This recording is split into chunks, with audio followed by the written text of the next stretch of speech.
दोस्तों 9 जुलाई को ऐसा क्या होने वाला है कि सीमा हैदर के पैरों तले जमीन खिसकने वाली है। सीमा हैदर को याद आने वाला है कि भारत में जो जो चीज़ें वो कर रही है उस एक एक चीज़ का जवाब मिलने वाला है। बहुत सारे अपडेट है जो आपको अभी तक नहीं मिले हैं।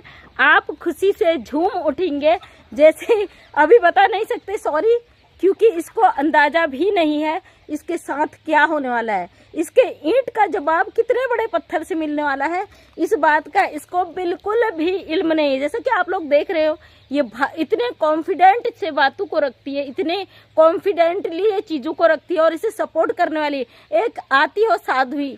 अरे ऐसे साधुओं पर ना लालत है मुझे भारत की। एक इसकी लक्ष्मी बहन आ रही है जिसका ये बहुत ज़्यादा सपोर्ट कर रही है। हमारे देश के साधु लोग अगर अपने सनातन धर्म को इतने गंदे तरीके से बदनाम करने पे तुल जाए तो ऐसे साधुओं को भारत से निकल जाना चाहिए।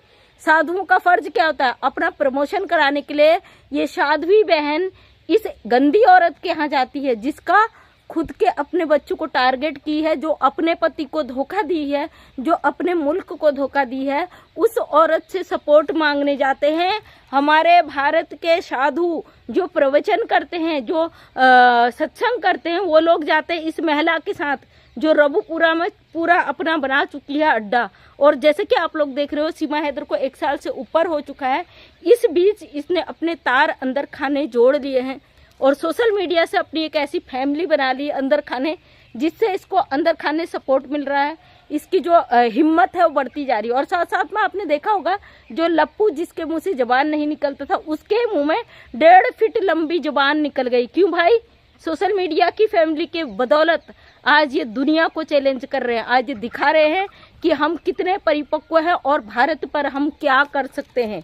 और लगातार सीमा हैदर जिस तरीके से भारत की भावनाओं के साथ खेल रही है, भारत के लोगों के जज्बातों के साथ खेल रही है, 9 जुलाई को आखिर ऐसा क्या होने वाला है दोस्तों, आप खुशी से झूम उठोगे जिसका आपको अंदाजा भी नहीं। वो चीज़ यहाँ 9 जुलाई को होने वाली है, क्योंकि मोबिन मलिक सर हैं, कभी अफवाह नहीं उड़ाते। वो स्क्रिप्ट लिखकर नहीं पढ़ते हैं, किसी को सचेत पहले से नहीं करते हैं। जैसा कि उकसाने का काम करती है, इसका जो भाई है उकसाने का काम करता है स्क्रिप्ट लिख के, ताकि इसके स्क्रिप्ट को लिखने के बाद, पढ़ने के बाद मोबिन मलिक सर आए, गुस्से में भड़के और सब चीज़ बोले, इसको मुद्दा मिल जाए। मोबिन मलिक सर हमारे भारत के बहुत अच्छे और समझदार वकील हैं। वो हमेशा पॉइंट की बात करते हैं। जैसे कि आपने देखा होगा, जब भी भगोड़ी अपने गुस्सैल चेहरे से मोबिन मलिक सर को टारगेट करती है तो मोबिन मलिक सर की जो हंसी होती है ना, पूरी दुनिया को हिला के रख देती है। भगोड़ी की तो दुनिया अच्छी तरीके से हिलने वाली है, क्योंकि बहुत सारे ऐसे राज हैं जो अभी खोले नहीं गए हैं। ताश के पत्ते एक एक कर अब खुलने शुरू हो चुके हैं। नेपाल में इसके कारनामे अगर आप सुनोगे, आपके पैरों तले जमीन खिसक जाएगी। शायद भगोड़ी अंदर से हिल चुकी है, क्योंकि इसने जो नेपाल में कारनामे किए हैं वो कारनामों का सिर्फ इसे पता है और इसे इस बात का अंदाजा भी नहीं है। इसके इन कारनामों को मोबिन मलिक सर ने उखेल दिया है। अगर गड्ढे में कोई चीज़ दफन कर दी और ऊपर से ढक कर छोप कर उसे पूरी तरीके से सबूत मिटा दिए जाए, उसके बाद अगर अचानक से वो पोल पट्टी खुल जाए, सोचिए उस इंसान पर क्या बीतेगी जिसने वो सारा सा जाल बिछाया हो। वही चीज़ इसके साथ हो चुका है। साथ में गुलाम हैदर भाई एक्टिव हो चुके हैं। गुलाम हैदर भाई, हम भारतीयों की 140 करोड़ जनता की दुआएं आपके साथ है, आपके बच्चों के साथ है। आपको अपने बच्चे जरूर मिलेंगे।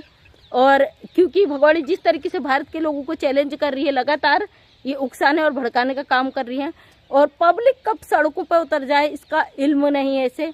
फिलहाल हमें कानून पर भरोसा है, अपने देश के कानून पर भरोसा। मैं अपने देश के भाई बहनों से जो कमेंट करते हैं कि अब बहुत गुस्सा हो रहा है, अब पानी सर से ऊपर चला गया, अब बर्दाश्त से बाहर है, तो आप लोगों से मेरा हाथ जोड़ के रिक्वेस्ट है, क्योंकि 1 साल का समय इसने केवल गंदगी को परोसने में लगाया। और इस 1 साल में जिसने इसके सपोर्ट किया, जिसने गलत चीज़ों को छुपाने की कोशिश की, उन लोगों ने अपनी जड़ें मजबूत कर दी। एक छोटा सा पेड़ भी अगर हम रुपाई करते ना, 1 साल में बहुत बड़ा हो जाता है, उसकी जड़ें फैल जाती हैं।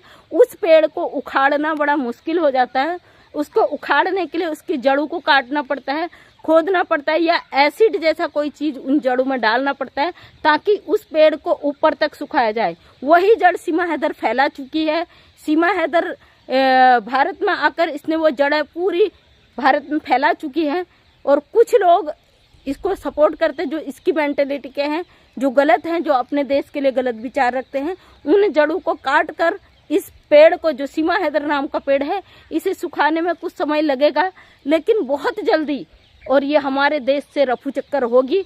और सॉरी, रफू चक्कर नहीं होगी, इसे नेपाल जेल में पूरी जिंदगी काटनी पड़ेगी। नेपाल जेल से जब ये बाहर आएगी, शायद ये दुनिया में ही नहीं रहेगी बाहर आने का।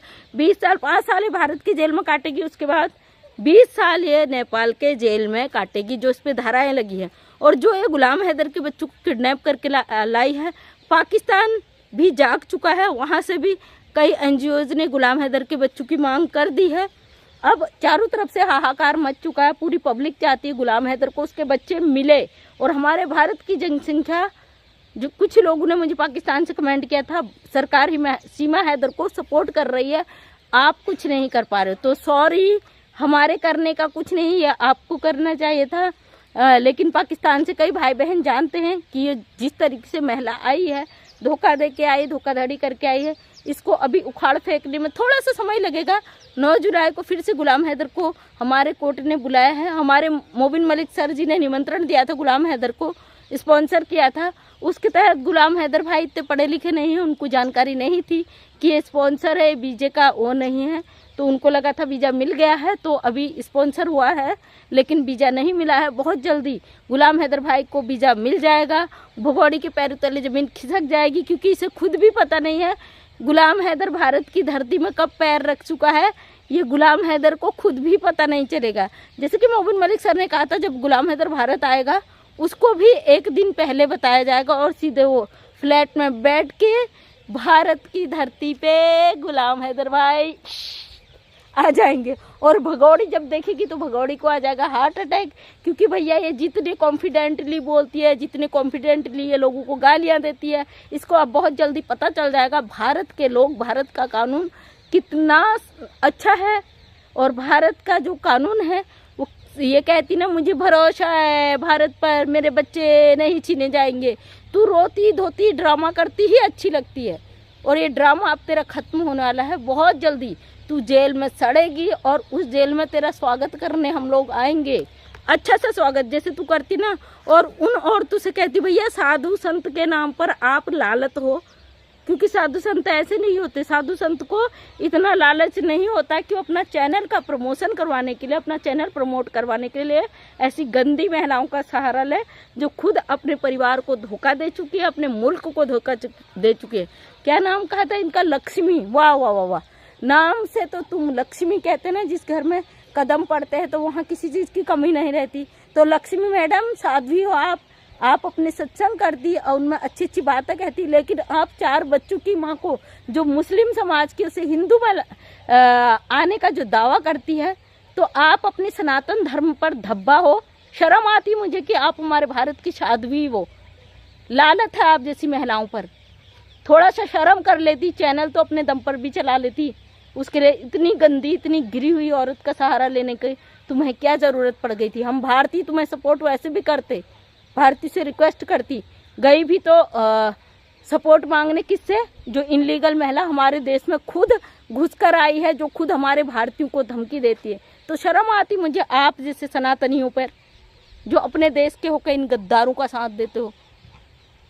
सीमा हैदर, अब वक्त आ गया है, अपना बोरिया बिस्तरा बांध लो। सॉरी, बोरिया बिस्तरा बांधने की तो ज़रूरत ही नहीं, वहाँ तो बिस्तरा भी नहीं मिलता है, वहाँ तो फर्श पे सोते हैं, एक चादर मिलता है, और अगर ज़्यादा ही ठंड पड़ी तो एक कंबल मिलता है।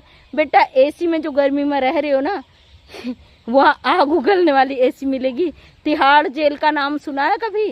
पूछ लेना अपने भाई से। तिहाड़ जेल, जहाँ ऐसे कैदियों को रखा जाता है जिनकी सज़ा माफ़ी के लायक नहीं होती, उसी तिहाड़ जेल में अब तुम जाओगी, सड़ोगी, और पूरी उम्र पाकिस्तान नहीं जाओगी। इस पाकिस्तान को तुमने कहा था ना, मैं पाकिस्तान नहीं जाना चाहती हूँ, यहीं मरना चाहती हूँ, तो यहीं मरोगी, क्योंकि अब तुम्हें सज़ा बहुत लंबी होगी।